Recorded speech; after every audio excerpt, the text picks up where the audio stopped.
right, and we are live. We're live. Yes, we're live. we are live again. With some, And we with some are strange pumping. American wildebeest in the background here. Hey guys, He welcome looks like he's to enjoying himself.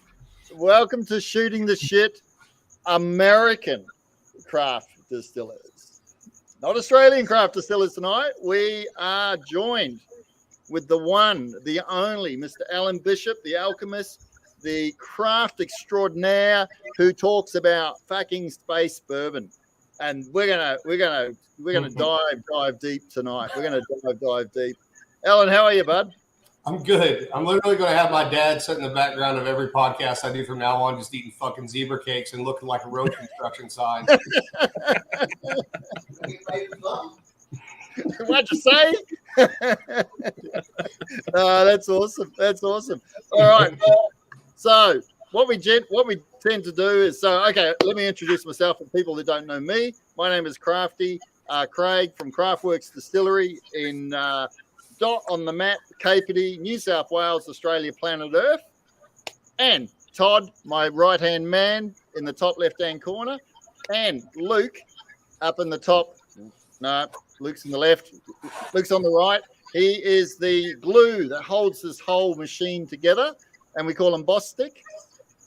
And then, of course, we've got Mr. Alan Since Bishop. the weekend. French Lick. Indiana, USA. Yep. All right, guys.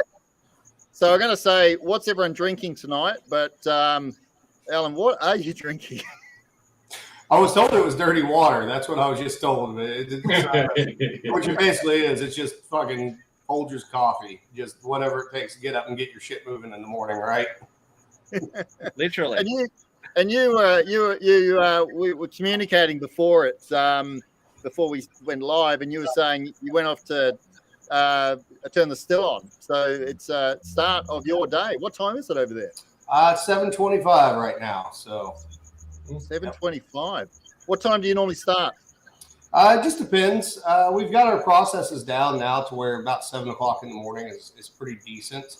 When we were first starting up the first couple of years and working out all the bugs and all that stuff, we used to start about 5:30 or so. But knock on wood, I think after 6 years of distilling, we've got it under control. Finally, we halfway know what everything's going to do. And if something goes wrong, we got a pretty good idea of where it went wrong at.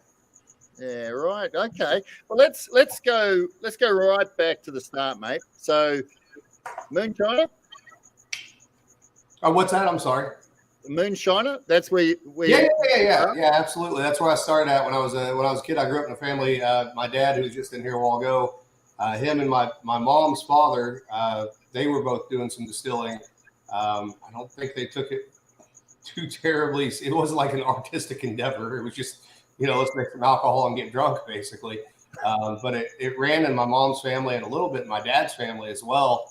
I've never looked too deep into how many generations and all that stuff. I don't worry too much about it. But I grew up around it. I mean, my dad inherited a tobacco farm from my grandparents on his side. So I grew up raising tobacco and making moonshine literally to pay property taxes and pay for Christmas. So I remember being around stills when I was 3 or 4 years old, and it was just like another piece of farm equipment, right? To me, it was like a tractor or something. There wasn't anything romantic about it or anything necessarily fun about it. It was literally another reason why we couldn't go do something fun on the weekend at the time. And then when I was about 15, I got obviously tangentially interested in distilling for obvious reasons. I'm not saying I had the best parents in the world or the worst parents in the world, but I had the parents that were like, yeah, if you want to have a party, it has to be here at the house, and we have to make sure it's okay with all the other kids' parents. And also, you're all working in the tobacco field tomorrow morning. So the rules were my dad and grandpa helped me build a little 10-gallon stainless steel distiller. It was actually out of an old stainless steel coffee dispenser from Fort Knox, Kentucky. And the rules were, because it wouldn't tell me how to do anything. I knew all the stuff I'd seen them do or help them do.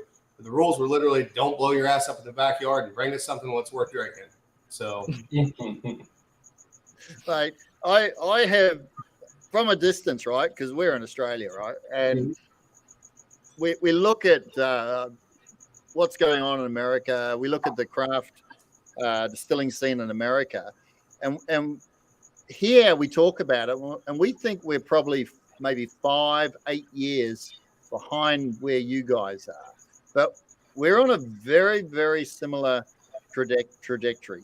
And yeah, some of the cool shit that's going on in America, and I want to talk about some of the cool shit that's going on in America.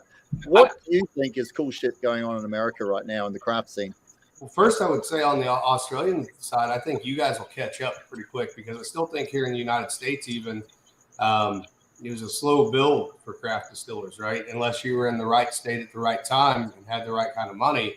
I mean, there's still states, coming online to some extent now. And I think you guys are far beyond where they're at. I mean, really in the U.S., unless you were in Kentucky, New York, or Texas, everybody else is just kind of catching up. In Colorado, obviously, as well, part of that with Leopold Brothers. But the things that excite me about craft distilling right now is I think we finally reached bourbon saturation, where it's not going to go away. It's going to keep selling on every craft distiller. Just about every craft distiller is going to have a bourbon.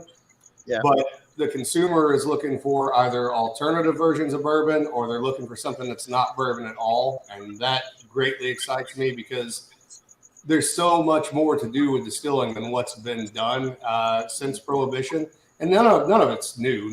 Honestly, none of this stuff is new. This is all old hat, pre-Prohibition. There were farmers in the 1800s doing this shit, and it's just been forgotten about, right?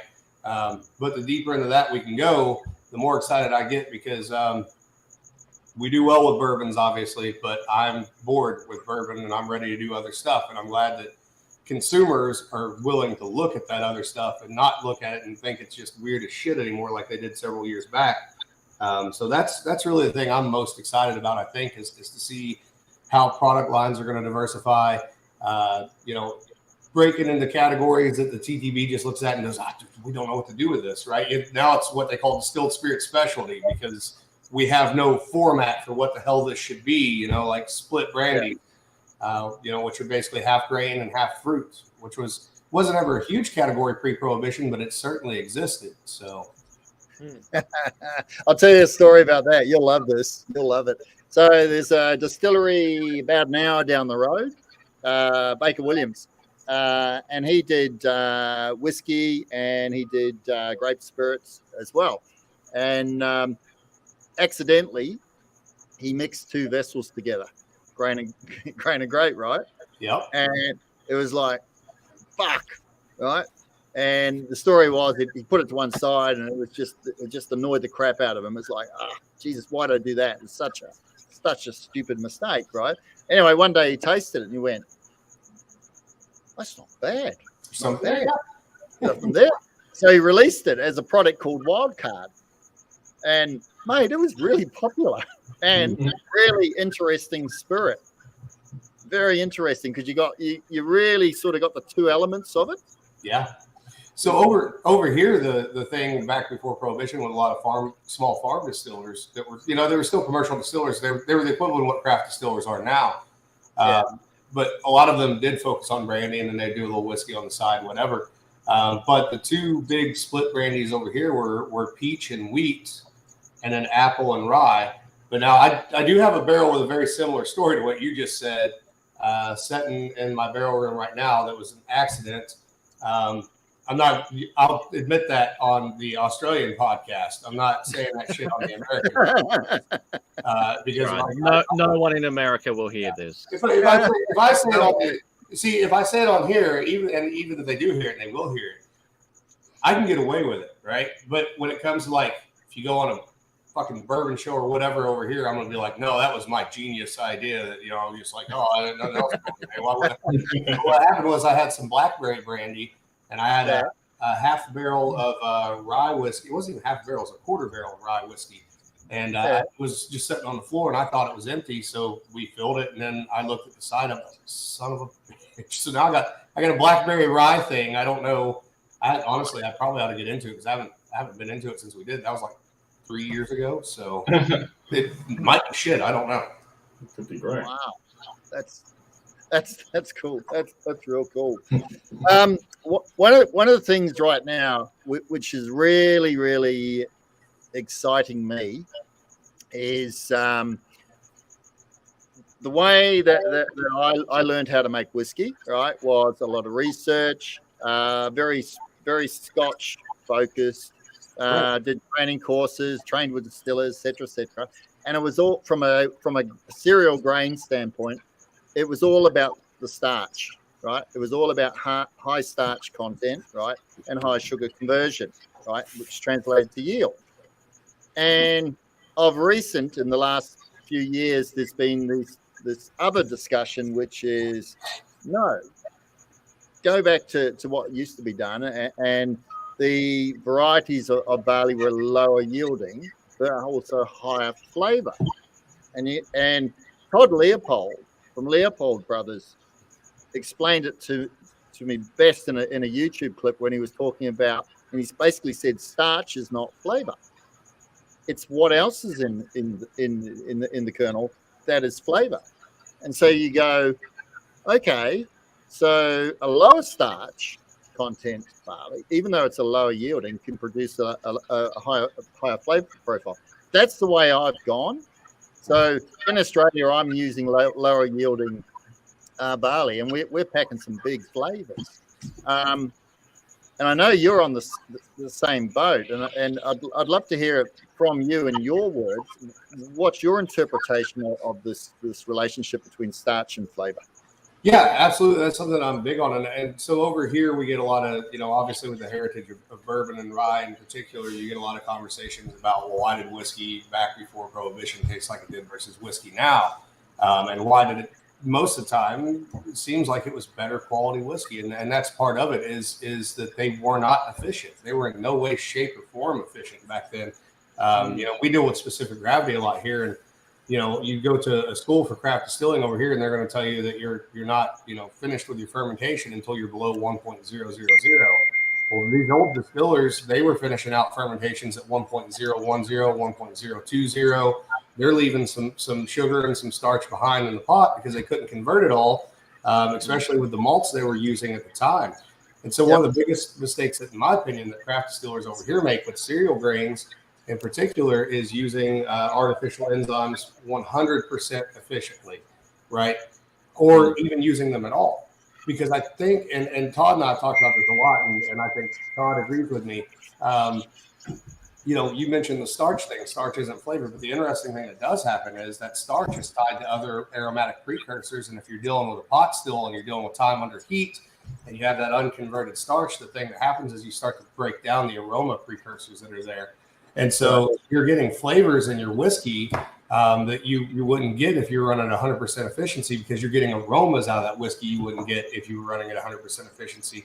So I think if people really want to go back and they want to make that old school type of bourbon or rye or whatever that they're making, having a little bit of residual unfermentable sugar in there, a little bit of starch in there even, is worthwhile. And then the other aspect of that too, and we haven't done it here yet, I'm going to do an experiment with this shortly. Lenny Epstein at Deerhammer is doing this right now, because I think I kind of challenged him to it when I was drunk and he was on Distillers Talk. So the old school thing with bourbon, of course, everybody's familiar with sour mash bourbon.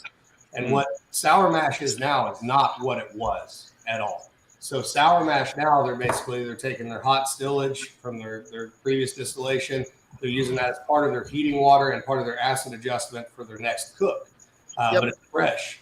The old school way of doing that was actually a way of retaining that starch that you didn't get used up in fermentation last time. You're trying to take some of that, get some more sugar out of it. But the weird thing about it is it becomes almost like a muck pit or a dunder pit, because it would set sometimes for a few weeks at a time. It'd get lactic infected. It'd get a little bacteria in there of different types. And then they would dose it one of two ways. They'd either put it into the fermentation after the fermentation was started, or they would even just add it to the still itself as they're running the still. So it's really all those impurities that are giving you the flavor, the uniqueness of spirit, as opposed to just getting all the alcohol out of the grain. Because back in the day, it was all inefficiency. There was no efficiency. I mean, you look at, they knew, if you look at TTB records over here from Prohibition, they knew that you could get 4.5 gallons per bushel of maize, right? But they often, most of the time, if they went into a distillery and they were doing their checks, a distillery that was running at fairly high efficiency at that time was running maybe 3 gallons a bushel, something of that nature. So, and again, that's going to have a major effect on flavor. So when you listen to what you said, right, and you went deep, really, really quick, right? So there'll be a lot of people watching this and rewinding it to understand it. I way over talk. I'm surprised that many words came out of my mouth this early in the morning. I was impressed. I was well impressed. It was very, very articulate, believe me. But what I was going to say is, so the big end of town, right? This is not the discussion that they want to hear, because it is all very much driven by costs and efficiencies. And this is why you hear the argument, which is to some distillers is almost an affront, right? Is barley does, I'm talking barley specific, barley doesn't contribute flavor, right? It's all, the further you go down the process of making whiskey, the least impact it has. That's the argument that's put forward, right? So barley is right at the start of the process, so it makes fuck all different what barley you use. The barrel is king. It's all about the barrel, right? And that's 80% of the flavor. So the discussions that we're having now, what you just mentioned, is the complete opposite of that, and doesn't sit well with some people in the industry, does it? I could not get hired and I've been offered jobs at large distilleries, but I'd be miserable because my philosophy doesn't work that way, and I'd be bored as well. But no, absolutely. I mean, that's one of the things for us in Southern Indiana, right? We're literally, I'm in bourbon's backyard, but I'm not in Kentucky, right? And so you automatically get blown a bunch of shit for that, because apparently there's people who think that, the settlers came in, they got to the south bank of the Ohio River, and they looked across it and they said, I don't know what the fuck's over there, but I'm not going, right? And that's not the way that it worked historically at all. So if you're going to be here in Southern Indiana and you're going to be making bourbon, you'd be better off to be in Wisconsin or wherever, right? Anywhere away from Kentucky, really, so that you're not getting compared to them. But yeah, I mean, that was one of the big things when we first started was, we had, I knew a lot of the guys that were, writers in the industry, and they came to our grand opening, and, they kind of talked trash in their articles and all that stuff when we first started, because I was explaining to them, the rationale behind everything that we do. And, part of that rationale is for us exactly what you just said. It's exact opposite of what you're going to see out of bourbon. So for us, the rationale is, and the motto is, respect the grain. The idea that obviously grain has terroir, the variety of grain matters, where it's grown at matters, the fermentation matters, the distillation matters, the maturation matters, the yeast matters. All your mood, the day you made it or the day that you blended it, all that shit comes into play, right? It's all part of, that's the fun of being a craft distiller, and especially working with pot stills. Everything affects everything. And so even with the barrel side, if you talk to big Kentucky distillers, their first thing that they're going to say is exactly what you just said. 70 to 80% of the flavor is coming out of the barrel. And for us, we fight that. What we want is a blend and balance of, grain as it was in the field, fermentation, distillation, 50%, and then 50% maturation, right? Because what's the point of taking that barrel, and even if we like the flavors of the barrel, and overdriving completely the raw material that you started with, because then what becomes the point of labeling something a single malt or a wheated bourbon versus a rye bourbon versus a buckwheat or acacia bourbon or whatever, right? Like if you can't taste that raw grain and the unique characteristics of that raw grain in the distillate, the balanced portions of that grain, the positive portions of that grain, why bother to use it? I mean, there's plenty of wheated bourbons out on the market, for example, right? But you get a hold of, for example, for me, some of the Wellers that are out there, you could blind those to somebody, and I would say that 9 out of 10 times people are not going to realize that that's a wheated bourbon, because the positive characteristics and attributes of the grain are no longer there. They're now, it's now barrel dominated. It's now barrel heavy. It's sort of muddied the waters a little bit. So. It's a really interesting discussion point. One of the things that I heard that was put forward as a counterpoint. And this came from someone very, very senior in the Scottish industry quite a few years ago. And he basically said distillation is a destructive process. So even if you had flavor in barley, and you wouldn't be able to pull it across because of the destructive nature of distillation. But then you think it through as a distiller, and you go, then why fuck around with yeast? Because it does come across after distillation. So it's a flawed argument, isn't it? I would say that his philosophy is very flawed. My argument there would be that the fermentation process is destructive, but it's destructive in such a way that you're breaking everything down to its individual components and changing components. And the distillation itself is bringing those components together in a way that they didn't exist before. You have to destroy to create, right? I don't think that he's thinking that way. He's thinking that you're just destroying everything to make alcohol for inebriation, which is a flawed philosophy of distillation to begin with. Granted, it's a philosophy that got me into distilling when I was 15, right? I'm 38 now. My mind has changed a little bit on that. And, you can only take so many hangovers when you work in a distillery anyway. So, I think he definitely had a flawed philosophy as far as that goes, in my opinion. Yeah. Look, one of the things that Todd, my right-hand man there, right, doesn't get paid, but I don't get paid. He gets paid in whiskey. Don't you, Todd?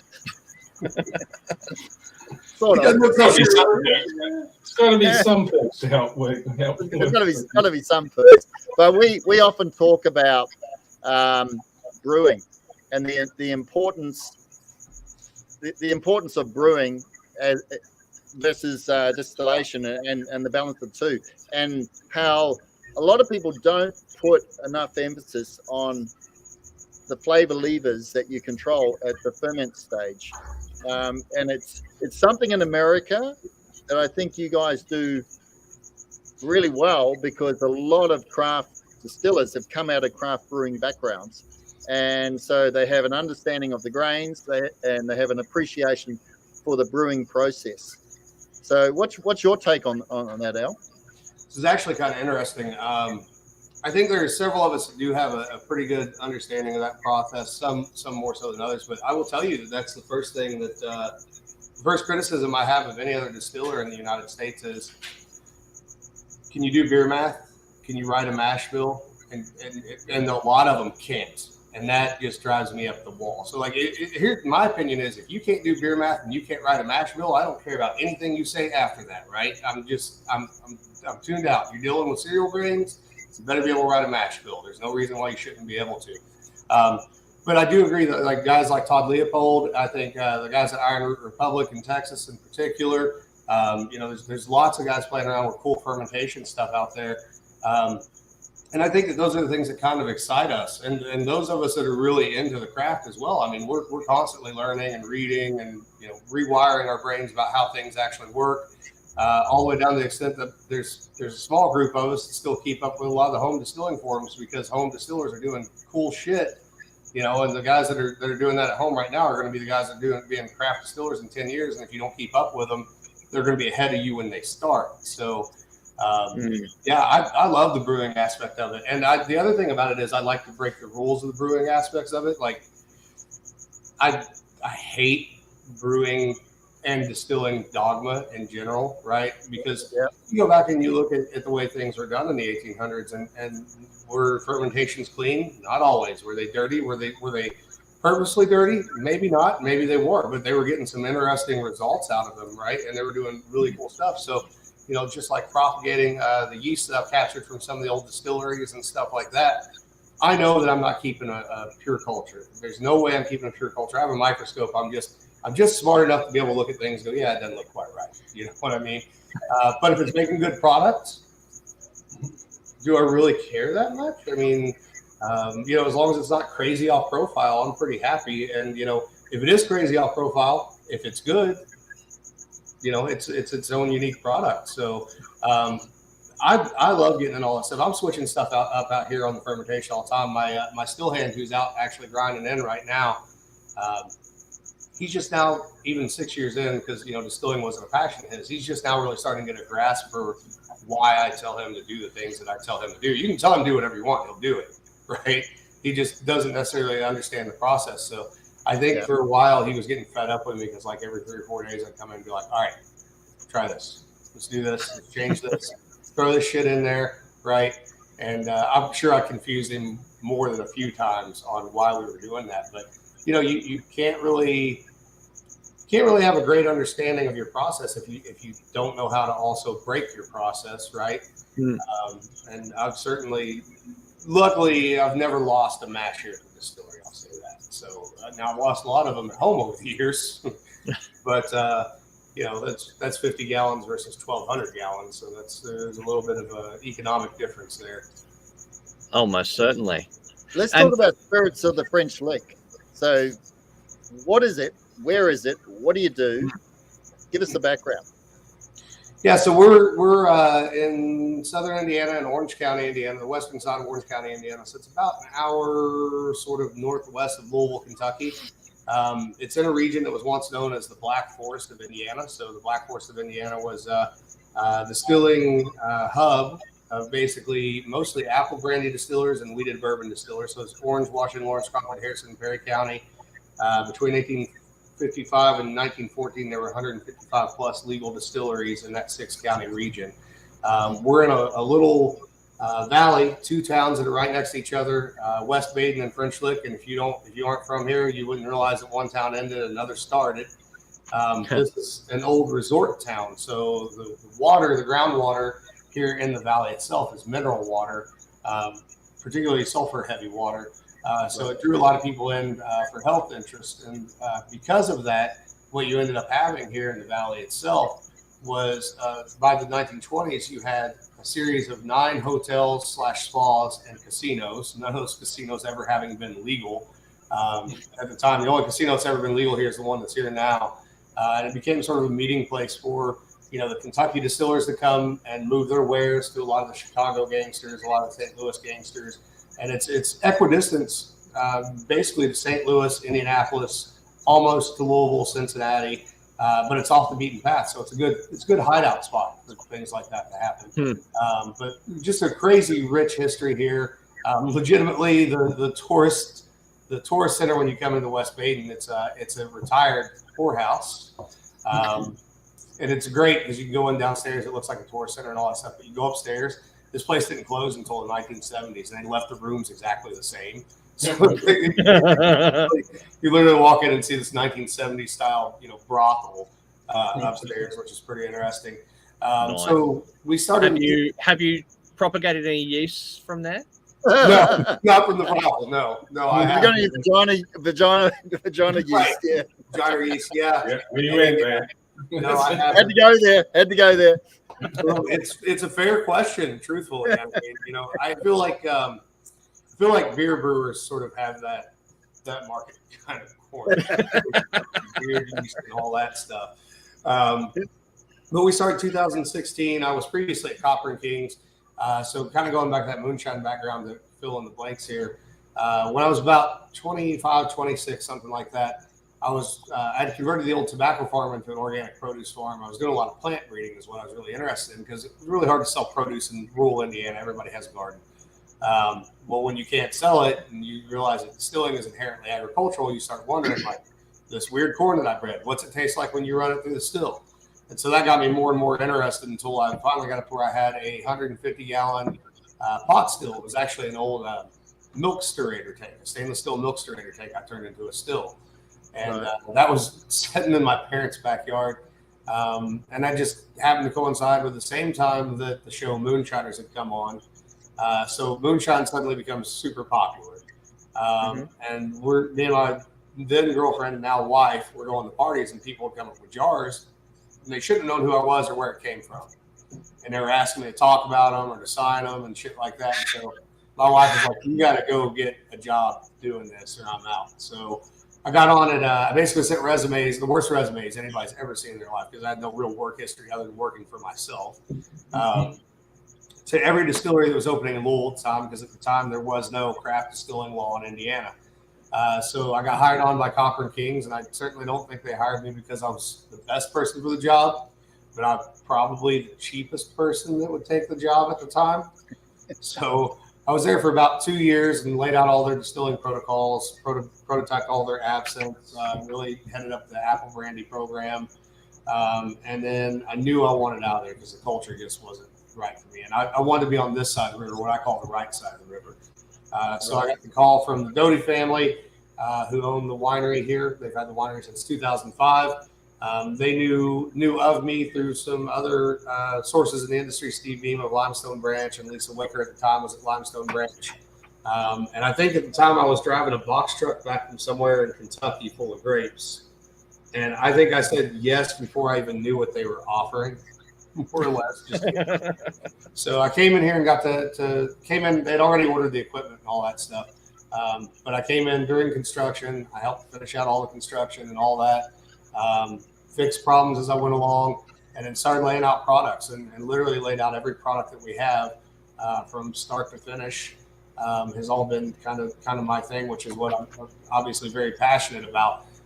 So we are now actually, as of I think maybe might have been yesterday, maybe tomorrow. I'll have to look, but 6 years almost to the day doing this podcast since we distilled our first batch here.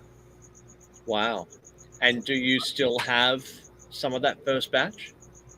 No, it's gone, man. That Lee Sinclair bourbon, we've been extremely fortunate with our sales. I'll say that, especially for no more marketing than what we've done. We're in several markets now, but Fred Medic, he put the gas to the Lee Sinclair bourbon a couple years ago when he said it was the best bourbon outside of Kentucky, and Wow.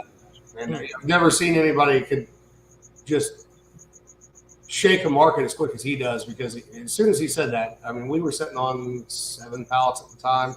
By the end of that week, they were gone. We dumped that product, 30 plus barrels of that product 4 times last year, and it sold out every time. And then people started catching on to the Matty Gladden because you'd run out of Lee Sinclair at the store. It's like, well, what else they do? Well, they got a high rye bourbon. Now that's become a problem. And now the weeded bourbon's becoming a problem. It's becoming a little bit like we're always going to be a small distillery. We're never going to drop a column still in. We'll drop more pots in, but we're literally at the point too where we're selling as many single barrels as we are bulk product. Like last year, we did 200 plus single barrels, and this year, if we stay where we've been at so far this year, we'll be at about 300 single barrels a year. So we're almost at the point where you could literally become either an allocated or a single barrel only company, which is, to me, kind of exciting. I think that's kind of a cool idea. That's what I told them when I came here. When I came in, they had a 1,200 gallon pot still, 6 1,200 gallon fermenters, 600 gallon cooker, which actually plays into our profile because we'll split fermentations, fill a half of a fermenter each day, and then use 2 different yeast. One the first day, one the second day that kicks the first one out. Yeah. So I told them when we started, I was like, you're a 9, maybe a 10 state distillery. That's what this is. Like you could get the, maybe 12 or 14 if you had 2 shifts. But that's as far as that's going to go unless you drop in a bunch more pot stills. And really, that to me, that 9 to 12 state sort of area is a little more comfortable. Like there's guys that are real successful. Like I love Pat Heiss from Wilderness Trail, and he'll get, if you wanted to sell that place, I'm sure it could sell the 13th largest distillery in the U.S. right now. But if that were me at night laying in bed, I'd be going, nope, this is like the area where people fuck up, right? Like you're not quite big enough, but you're not small anymore. So 9 to 12 states for us is, I think, pretty good. So, and they're dedicated states, right? It's not like, I won't say any names, but there's distilleries over here that are, we're in all 50 states. What are you in one store in each state? Who cares at that point? Yeah. And the thing with my understanding is because we look at the US market, from Australia, and we just see it's an absolute fucking minefield because every state is different and you've got these different systems. It's not like you just go in and sell your product in the US at all. It's there's one distillery in Australia which is really powerhousing in the US, and that's Starwood. I don't know if you've come across Starwood over there. I've seen it posted, but I'm not. I don't know that I haven't gone on my way to look for it. But I've seen it posted, and I hear people talking about it.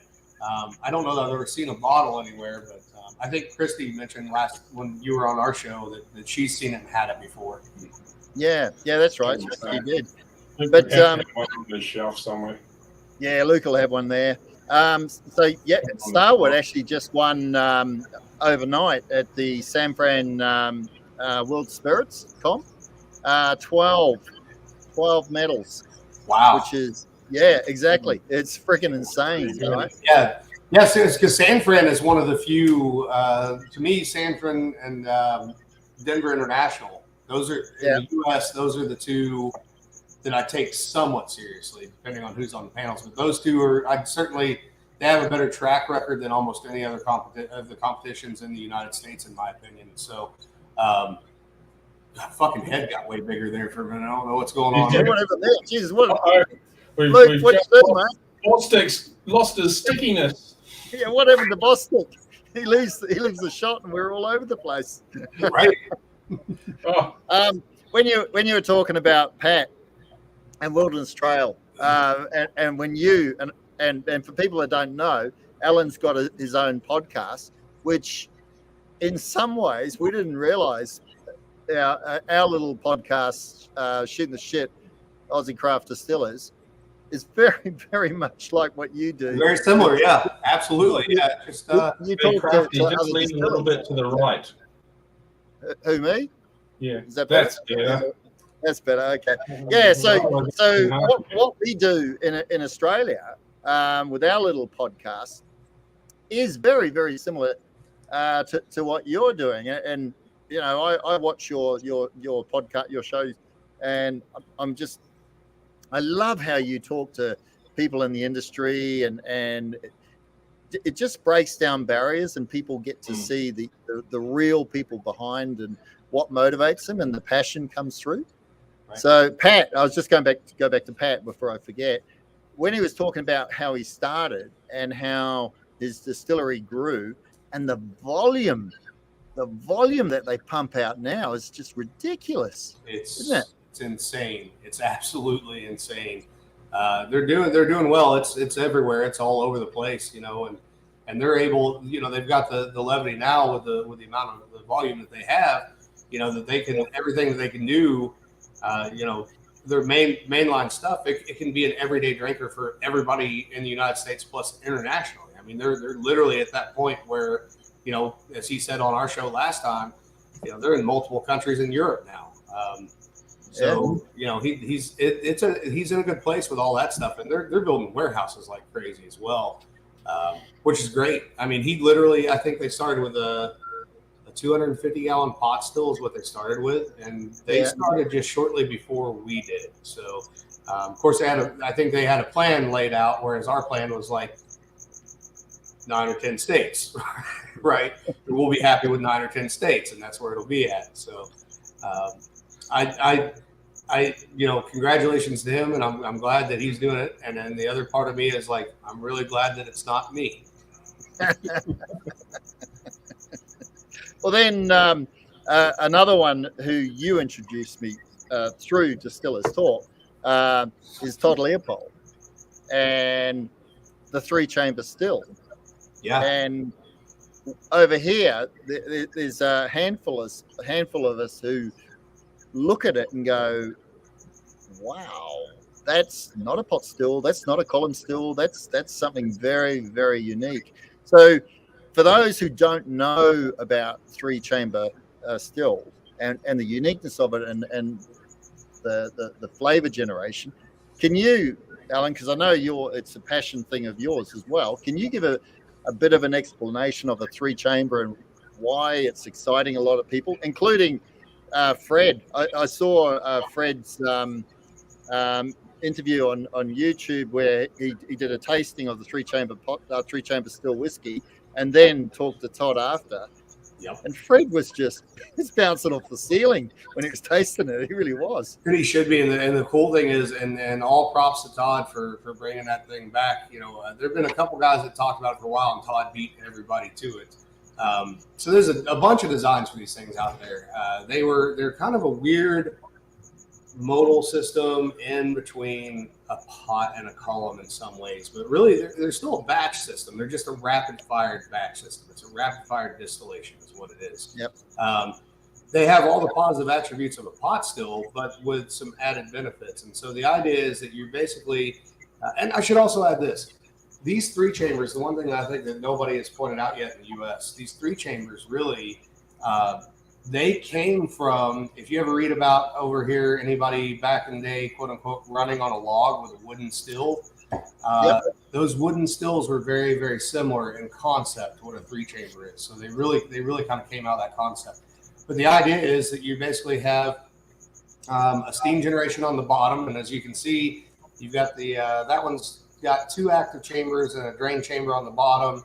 And the top chamber basically is both a beer preheater and a little bit of a deflator as well there. So you're more or less introducing on this system on Leopold's, and the other ones are a little bit different, but you're introducing the mash into that top preheater chamber. You're heating that up, and then as you go, you're going to drop that into the first chamber. Steam's going to come in through the bottom, and it's basically going to act just like almost like a thumper or a pot still, where it's a steam-driven mechanism pushing all that alcohol out. Once you've exhausted your cuts, however you want, and everybody's going to run them differently, but typically the way they were run in the past is on that first chamber, you might make your heads cut. After you make your heads cut, you drop everything to chamber 2, refill chamber 1 with what's in the beer preheater, refill the beer preheater, and then off chamber 1. Now you've enriched the alcohol in chamber 1 with the alcohol that's already there. Now you're going to do heads and hearts, drop everything in chamber 2 into chamber 3. Everything in chamber 3 is basically exhausted. Chamber 2 is going to become your tails. You refill chamber 1, et cetera, et cetera. It's a line fire sort of thing. But what happens is as it runs, you're more or less not only stripping all the alcohol out. By the time everything hits the bottom of that column, what is left, you've already taken the tails out of. The alcohol is exhausted. The grain is still there. It's still time underneath heat, and you're beyond tails, as opposed to a pot still where it's hard to get beyond those tails. So you're essentially at that point extracting the essential oil of the raw material that you started with and breaking it down and esterifying it via the heat that comes through. That's then coming up through those J channels, bubbling into each one of those chambers as it goes up, and imbuing the alcohol in those chambers that's going to be distilled off the spirit with those unique characteristics. And I don't think that this still was designed for that purpose. Now, Todd had a very good understanding when he designed it. He could play off of that. Originally, I don't think that's what they were designed for. They were designed to be a more efficient pot still is what they're really designed to be. But they obviously have some unique flavor profiles. And with Todd's stuff in particular, you get a lot of like lavender sort of characteristics. There's an oiliness to the distillate. It's not fusel oil. It's not anything like that. It's just this oil texture, and it has something to do with those essential oils, in my opinion, that are trapped in that rye being, re-imbued over and over into that alcohol over and over again.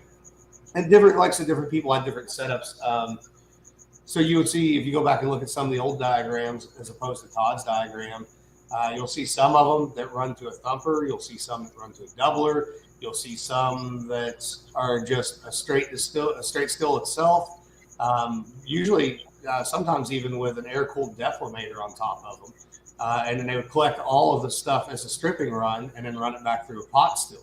So now you're dealing with all kinds of different flavor modalities that you can get out of that one piece of equipment. The only really shitty thing about them, and the reason that they died off, was 2 reasons. Prohibition killed it, and then Prohibition being as long as it is, you lost generational knowledge. There's a whole generation of distillers there that were out of the business, and they didn't get to pass that stuff on. The other thing with the chamber still, and again, depending on the design you're running, I keep saying design that you're running, and talking about Todd's throws me off a little bit because I have a little prototype 3-chamber, and it's not set up the same way. So when I see Todd's, I have to rewire my shit. But they're inefficient. Again, inefficiency equals flavor, right? Yeah. And it's literally every 20 minutes you're making cuts. Every 20 minutes you're making cuts. Every 20 minutes. And everything, it's a lot of steam. It's a lot of pressure. There's a lot. First time I ran mine, I'll tell you, there's a lot of weird fucking noises. There's a lot of what is going on in that thing. So it was designed to be a more efficient pot still that is inherently more inefficient. Yes, exactly. But it's pressurized. Yep. Yeah. Every one of those chambers. Some are under. So the weird thing is, as you run, and Todd talked about this with his too, because I thought maybe I was hoping I could avoid this because it scares the shit out of me. But as you run, different chambers are under pressure, and different chambers are under vacuum, right? And so you go to start dumping chambers, and now you start getting like water hammering and all that fun stuff, right? And again, the turbidity of everything that's in that column is insane. It's again, the closest thing I can compare it to as growing up as a moonshiner would be a thump barrel. It's the same. Right. Each chamber is the same principle, essentially. Just think of it as three thump barrels stacked on top of each other, feeding each other is what you're dealing with. So, but you're cutting, and I didn't realize this until now. You cut and drop into the next chamber. That's the way I run mine. Now Todd's, I don't know if I presume that he's doing his that way. I don't know for sure. So like I'll preload mine with water is what I typically do. The bottom couple chambers and then fill the top chamber just to get the installation started. That first chamber I'll cut the heads off of, then drop the second chamber. Then I'll start doing heads, hearts, tails, heads, hearts, tails, heads, hearts, each chamber as you add back in. So what sort of flavors you're pulling? What? How excited are you with the results and what you're getting off it? Your one I'm talking about. So my little one, it's got some things I need to adjust on it yet, and I'm hoping to scale it up for a venture here in the future. The distillate itself, I'm extremely happy with. So the reason that I'm playing with it is not so much rye whiskey. So the two places where the 3-chamber was majorly popular in the United States were in Pennsylvania and in Southern Indiana. So Southern Indiana having that apple brandy heritage, most of the apple brandy distillers are double pot still apple brandy distillers until about 1905. And then they started switching over to wooden 3-chambers. So that's what I'm really playing around with is apple brandy on the 3-chamber. And so my average proof off that 3-chamber without running a doubler, I'm running a deflator on top of it is what I'm doing, which is another interesting thing where you figure out pressure and all that stuff too. So my average proof off of that's anywhere between 115 and 120 is what I'm getting at the moment, which is exactly what I'm after. I want that lower proof, that really heavy aromatic component, that oily component. And I've been running apple mash brandy on mine is what I'm doing. So I'm running solids and all. So as opposed to taking and making a cider or a juice, we're grinding the whole apple, running the whole thing off. And I've been extremely impressed. Yeah, so there's that's from the Seagram's book, I believe. That was a wooden 3-chamber. Mine is a little more similar to this than what it is in Todd's. That I don't have the thumper in between, and I have a deflator on top. And a question from William: do these stills go bang more often? Here's what I would say: if you're going to get one that's copper, you get it from somebody that knows what the hell they're doing. Mine's stainless. I feel pretty comfortable with that. I think they probably could because the pressure is not so much explosions, but pressure. How do you? Yeah, at the end of the run and all that, and Jesus, the pressure component. You really have to know what you're doing. There's a lot of forces going on in it. Yeah. And actually, it also adds a huge layer of complexity to it as well. If you're doing your cuts. Heads, hearts, and tails at each different point, you don't want to be drinking whilst you're operating the still.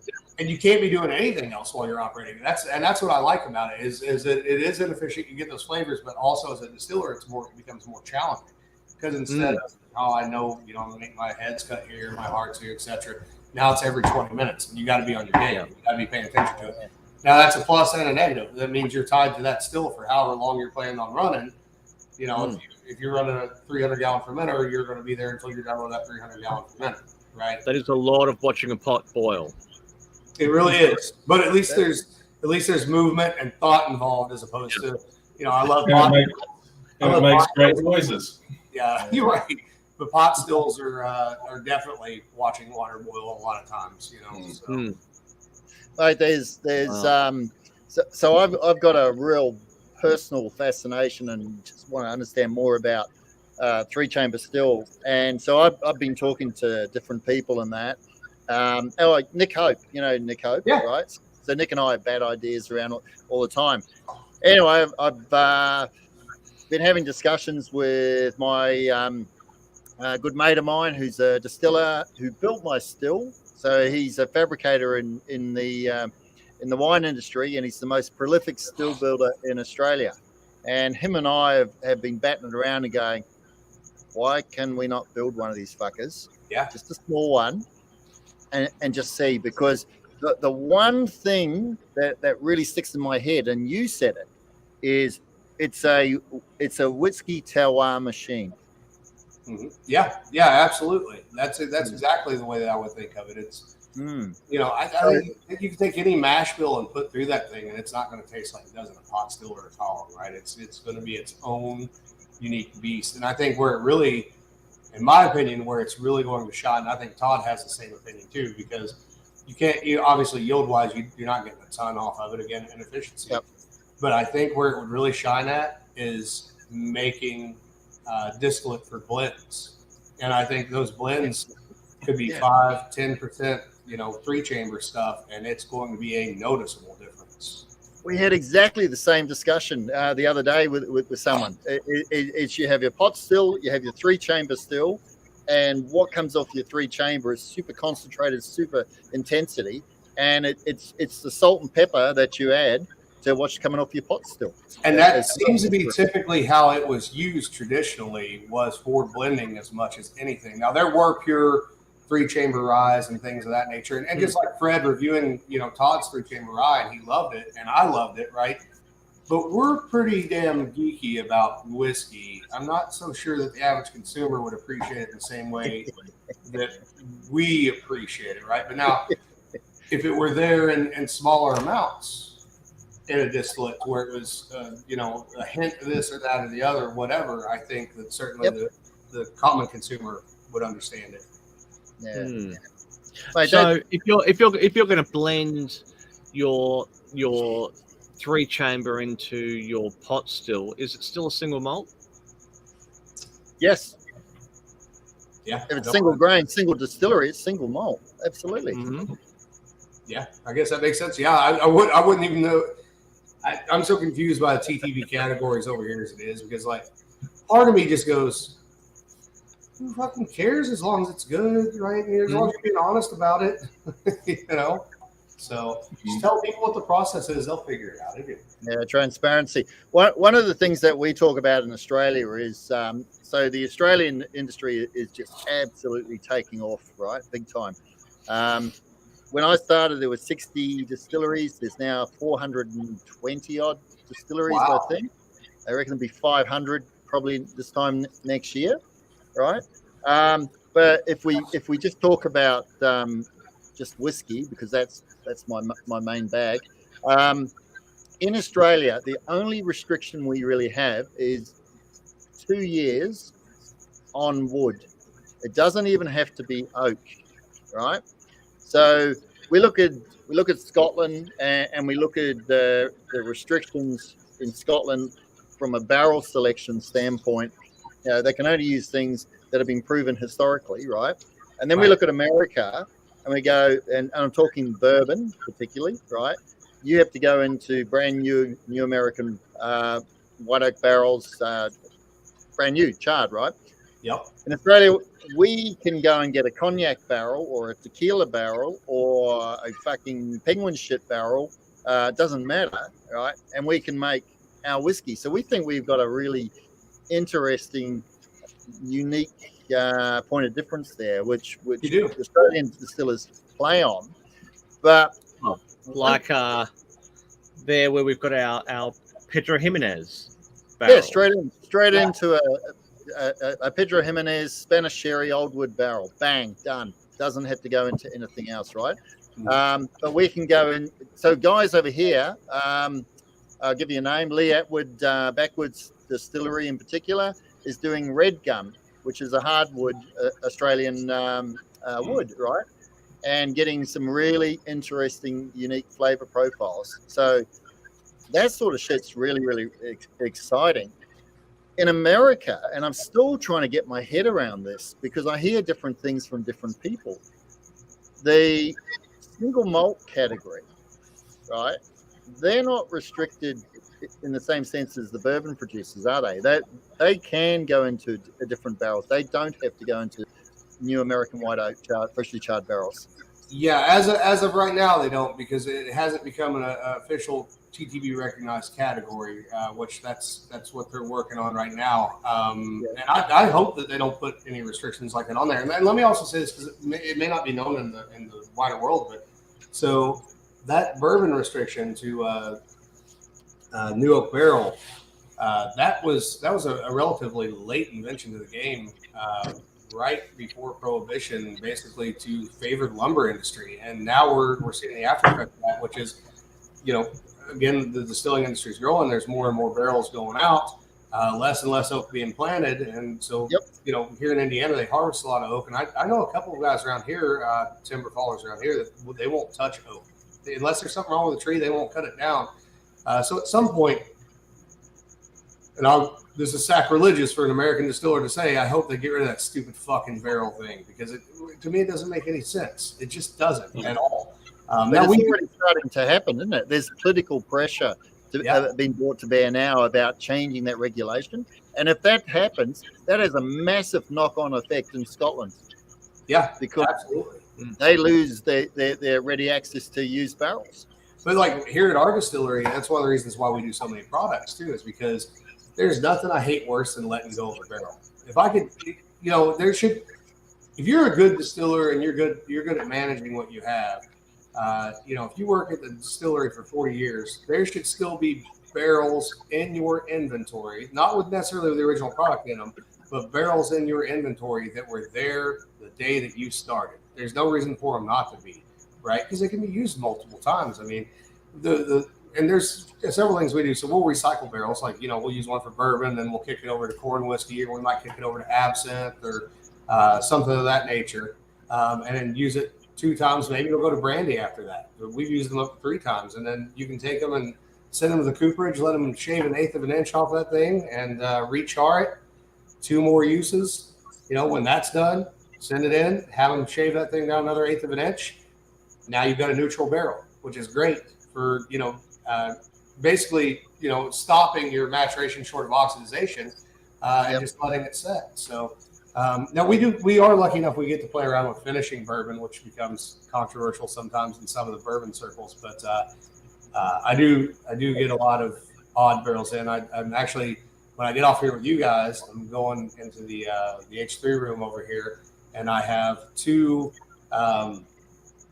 mezcal barrels that I'm playing with, 2 Espadine mezcal barrels that came in, that I think I'm going to kick our one of our high rye bourbons into one of them. So it's already been in New Oak for 4 years, and then one of our Lee Sinclair 4-grain bourbons into the other one. It's already been in New Oak for 4 years, and we'll see how it does with that mezcal finish. So that would add a nice earthiness to it.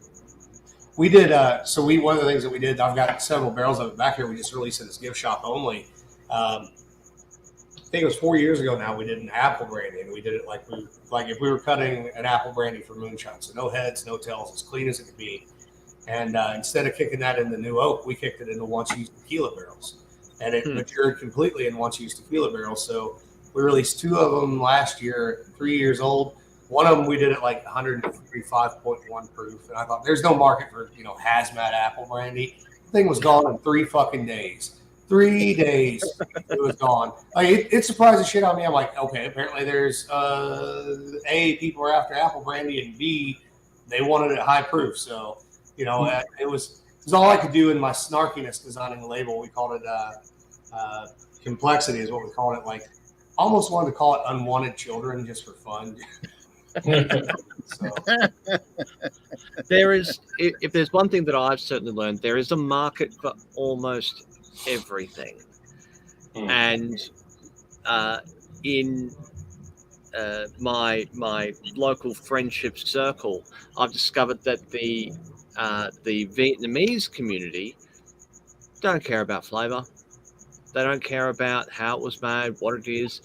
It's all about the proof. The higher the proof, the better the spirit. I could see that. Yeah, that makes sense. So there's a couple of Vietnamese distillers over here. One of them makes a really good rice whiskey. I'll give him that. But some of these other guys that are playing around with rice over here, I would want that at a pretty high proof myself, because a lot of it, and I know that the palate's different, right? Their palate's entirely different than ours is, in quote unquote Western world. I can't do it. Like, if it smells like butterscotch and it don't taste like fucking butterscotch, I'm not. Yeah. Nope. Pass. What are you looking for? Oh, what are you going for, boys? No, I'm just finding something else to drink. What are you drinking? Well, I'm just going to finish off this one. Where is it? Oh my god. I've got a Chinese rice spirit. Oh, there it is. Baijiu. Yeah, when Luke comes back, then we're going to cut to Todd. I want to talk about that and collaboration between distillers, because Todd, you can explain that. Yep. Oh, that stuff. Can I tell you a story about that stuff? Right? It's fucking awful. The bottle is like a Kingsford kerosene lighter thing. Yeah. Fuck yeah. I worked in the 90s. I lived in Hong Kong, worked in China, right? And anyway, one of my customers, it was a joint venture, a Chinese UK joint venture, and it was a printing operation. And hey, can you guys give me just 1 second? I've got a still alarm going off. I'll be right back. Yeah, take the alarm.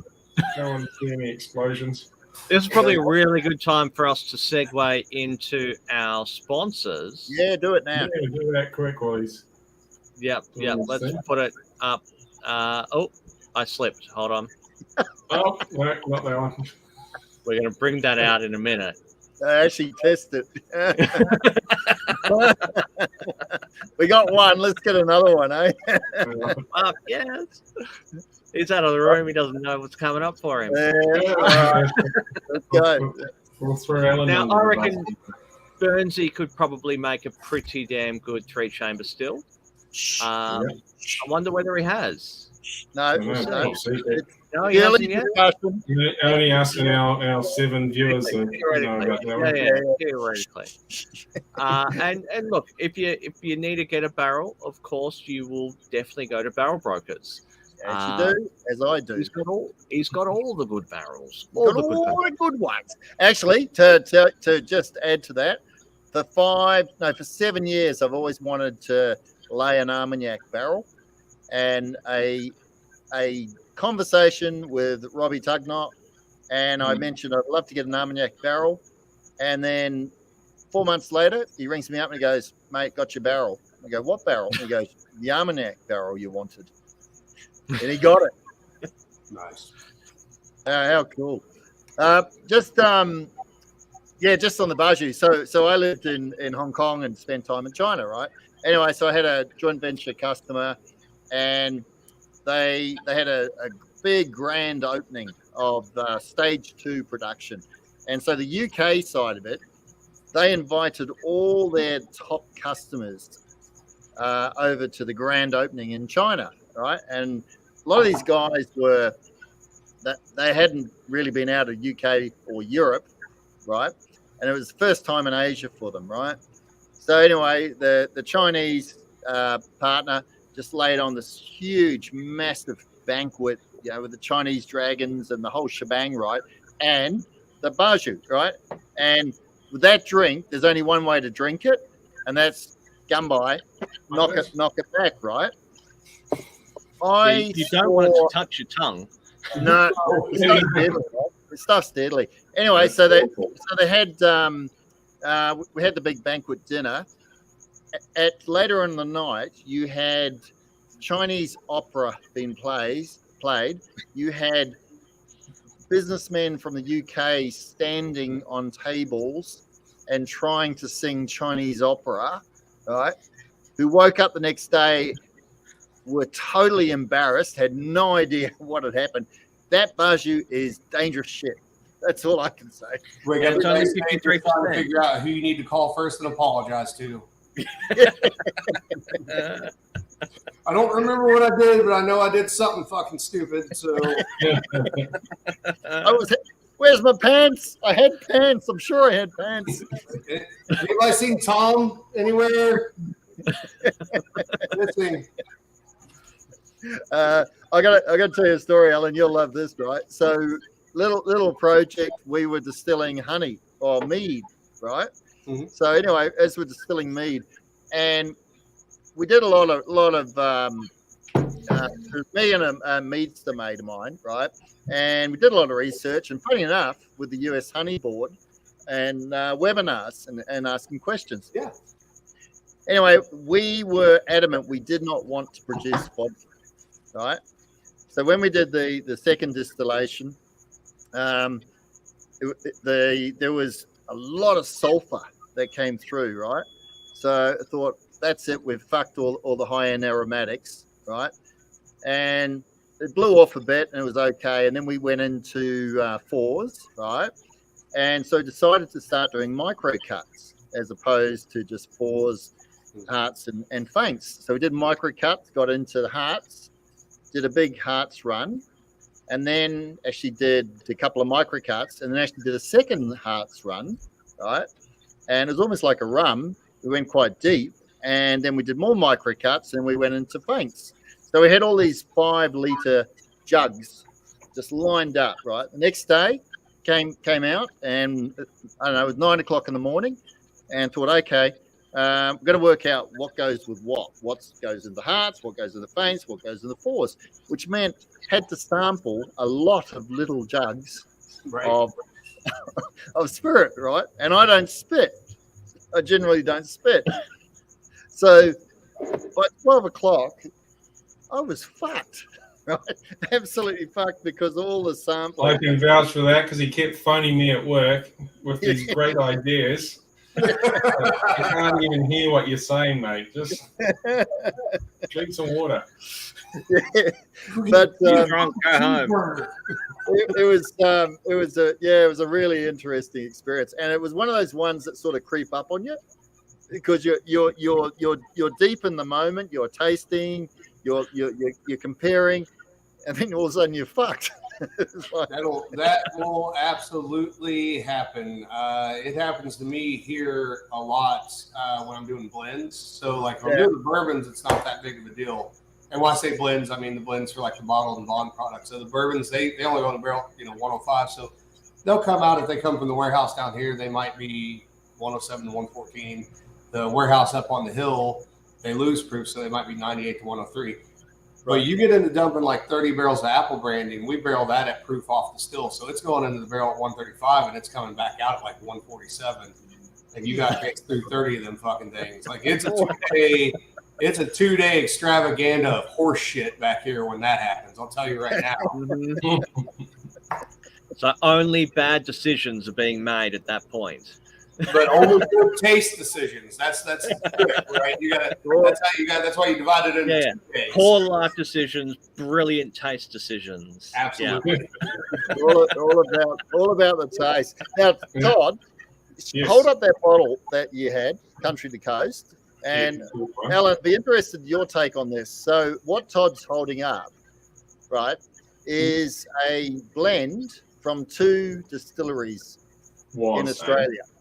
Very cool. And so it's Florio Distillery in South Australia, and it's Blackgate Distillery in New South Wales, right? And good friends. So they got together, collaborated, and I've done a collaboration with Riverbourne Distillery, which is another New South Wales distillery, and I'm about to do a collaboration with 2 other distilleries. So it's becoming quite, I would say common, but it's becoming more prevalent in Australia, and this collaborative sharing of our spirits and that. Does that happen in the US? It's starting to some extent. So the big one has been, obviously we talked about Leopold earlier, but Leopold and Dickel, which is cool because Dickel's a huge brand, right? So they actually took some Dickel rye that they had distilled themselves. I think it was 14 years old. And then they did a blend with some of the Todd Leopold 3-chamber stuff, which is really cool because now you got a big company and a little company, doing that together. which exposes a lot more people to the 3-chamber sort of profile. And again, that blending of the 3-chamber, I think, works well. You do see a little bit of it with craft distilleries, mostly kicking around barrels back and forth, but I'm hoping that there will be more blending like that. Now, the really neat thing that's happening over here is we obviously have a lot of non-distiller producers, right? Who, people who are buying from MGP and rebottling or whatever. Some of those guys now are using MGP stuff the way that's supposed to be used, in my opinion, which is in a blend like Penelope. But there are a couple of groups that are now buying barrels from craft distillers. As a matter of fact, we just sold one to a group that I'm really excited about. And they're making blends of craft whiskey and then using that as a way to inform people of what craft whiskey is. And so you'll be able to actually look at the label. You'll see that it says, Spirits French Lick and whatever other distilleries, percentage, mash bill, all that stuff. And I think that's a really cool idea because some of the stuff that we're making, some of us small guys, it's so off the wall. They could be, and they're so flavor intense, they could be used as component whiskeys for blending. So it makes a lot of sense to do that, I think. And I think the more differences there are, like if there's two companies that work together, the more opposite those two products are, the cooler it is when they come together, right? Because you don't want two products that are, that taste exactly the same anyways. You want two people. Like here in the U.S., it'd be interesting because, and you guys may or may not be aware of this, but like it's true of brewing to a lesser degree and of winemaking, but with the spirits, I really see it. So you have kind of these three unique cultures, right? So you have like East Coast, Midwest/South, and then West Coast, and the styles are completely different. And I see it a lot, like in our markets. So most of our states are southern states. For some reason, it's all states south of us: Texas, Louisiana, Mississippi, North Carolina, South Carolina, etc. But I see it big time when we do competitions. So we were talking about Denver, and we were talking about San Fran, a while ago. So depending on who's on those panels at the time, whether or not they're East Coast based or West Coast based, that affects our score majorly on the same. Oh, yeah, right. If it's West Coast guys, they shit on everything I make. Everything, right? If it's East Coast guys, they're all about it. So it'd be interesting to see, those three regions kind of work together a little more. So wow. Yeah. An East Coast, West Coast, Southern blend. Yep. Hey, for everyone. Tell Alan about the blend, the big blend, the Australian 30-year anniversary. This will blow your mind, Alan. So basically, it was, 36 different distillers. I think it was 36. I'm pretty sure it was 36 different distillers donated 5 liters of their spirit, and they were blended together to produce a 30-year celebratory release. So will the blending all be equal, or will there be somebody actually? Really, really, really good question, mate. Really good question. There was 2 blends that were done. One was they took everyone's product and blended it equally. They tasted the individual products and then decided to blend it all together, right? That was blend 1. And blend 2 was modified based on flavor profiles, and they pulled it together. We've only tasted. Oh no, we tasted the big blend, which was basically it all put together. It was. So that was the glass that we were given, was it? Was the big blend. On the night at the Australian Distillers Conference. Now, to be honest, a lot of us have been drinking all day because it's an Australian Distillers Conference, so we probably didn't do it justice. And this was a bit late in the night when this came out. When it came out. But conceptually, a 30-year-old whiskey, right? Totally collaborative, so pretty cool, huh? I think that's really cool stuff. I think there should be a lot more of that sort of stuff for sure. So, I mean, why wouldn't a distiller get excited about that, right? I mean, unless you just know there's somebody in the blend where you're like, that's it. We're just screwing over someone's trade. Right. Yeah. It's funny you mentioned the drinking all day at an Australian Distillers Conference. So I'm presuming you guys do festivals and stuff like that too, like tasting festivals. So and you guys are probably the same way because you're distillers. That's how distillers are. But if you go to a distilling festival in the United States with craft distillers, it's funny because you can watch us all. Like, we're there, we'll engage with the customers, we'll talk to the customers, but we're we're looking around, like, who's over there? Who's over, like, we can't wait for this shit to end because we all know that's when the good stuff comes out. Yeah, exactly. And I'm going home with some bottles that aren't mine tonight. That's what's going down. The special under the table samples. Yeah. Yeah. We have so a mentor of mine, a whiskey rock god in Australia, Brian Hollingworth, makes whiskey. He's been making it for the last 13 years now, I think, 12, 13 years. And so also that's that gate that was part of this bottle. They're part of that collaboration. Anyway, they have a camp, World Whiskey Day, right? And it's a big deal. So he's out in the country, middle of nowhere. We do it in winter. It's a long fucking way away. It's a long fucking way away. Yeah. It's a 5-hour drive from Sydney, and people do it. It's a pilgrimage, and it's just a night of celebration, big fires, smoked meats, beer, whiskey. And whiskey, lots more whiskey, yes. But a lot of distillers go as well, and we just have so much fun. We've actually done events where it's just distillers, and that's even better. That's when you get a whole group of distillers together and you share the love, don't you? Yeah. 10 distillers and 52 opinions. Don't you love those feisty arguments? You go, yes, I do it this way, and you should do it this way. Why? Right. Explain it to me. I'm gonna need you to break it down. Yeah, I did, and I have the mistake of having those conversations when I'm drinking, and I'm like, at some point in the night, I'm just like, can we talk about this tomorrow? Because I don't have the brain power to do this shit.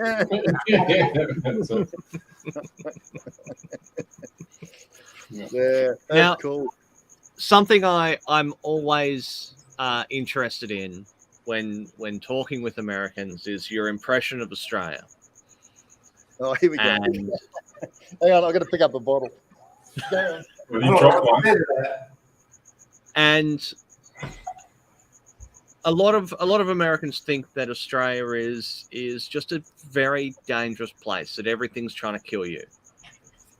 What's your impression of Australia? See, I guess it depends on the part of Australia you're talking about, right? So, like, okay. I'll go along with the maybe everything is trying to kill you to some degree, but like, I'm more worried about that being, and this is not just an Australia thing. This is a being from Indiana and a landlocked state thing. Mm-hmm. Anywhere where there's fucking sharks, I don't even want to be on the beach. They're like rocket sharks, man, because they can smell. They know I've grown up in the Midwest. They can smell the corn, right? They don't get that all the time. They know.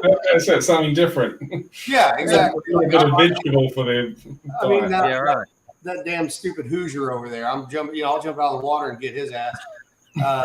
No, so it's actually funny. So I tend to think of, I guess, I think of Australia because being a historian to some extent.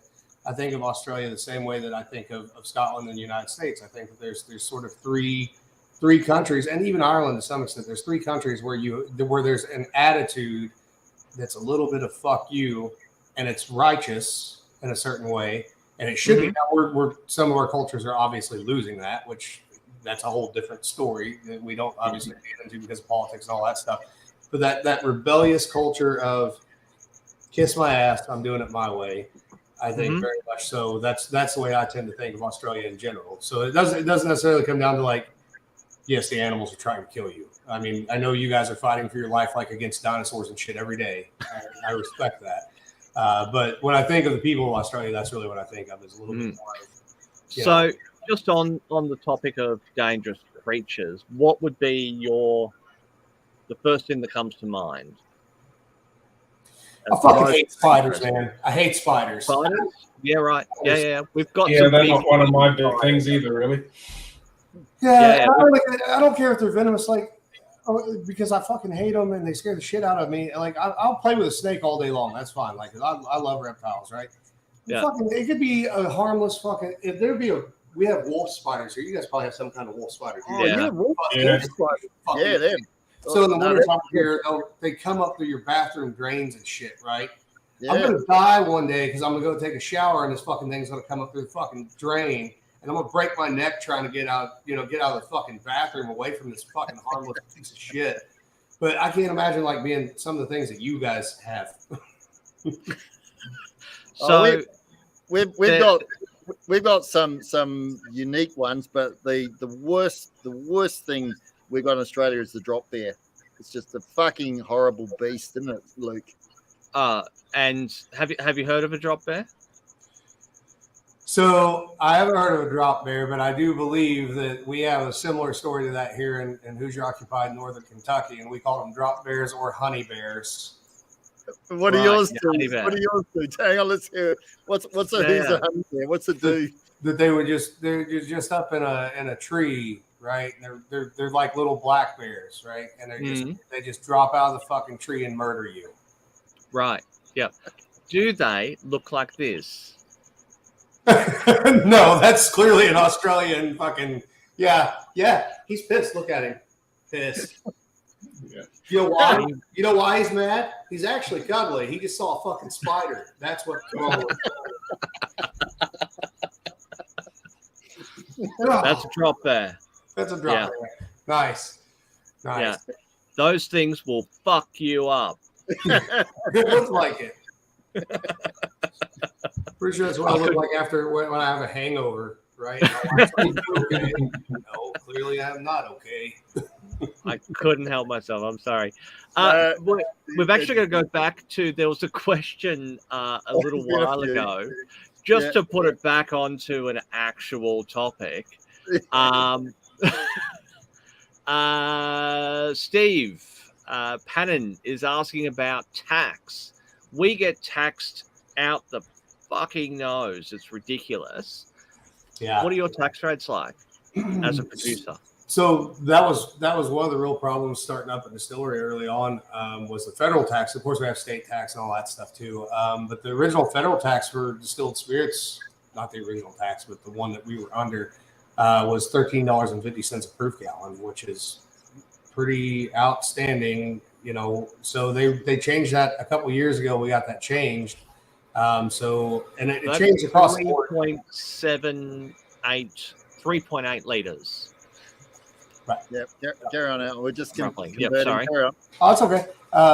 So we got that changed, and they changed it across the board for all distillers, craft distillers, and large distillers both. I think it's on the first. I'd have to look. I can't remember off the top of my head. It's the first 100,000 gallons. I think it's $2.50 a gallon now, which is pretty big savings versus $13.50. Yeah, wow. So that helped out a lot. I mean, you know, there were times when we first started the first few years, you know, starting up any business is hard, but starting up a distillery is particularly hard. And we were lucky enough to be associated with a winery that obviously floated all this stuff. But there were a couple times in the first couple of years where we got real close to running out of operating money, just on the tax liability alone. So yeah. We're paying. Don't quote me because I'm doing mental maths. It's not my strength, but it's about $90 a litre of pure alcohol Australian, which works out at roughly 48 cents US. Mm-hmm. A litre of pure alcohol. Does that sound right?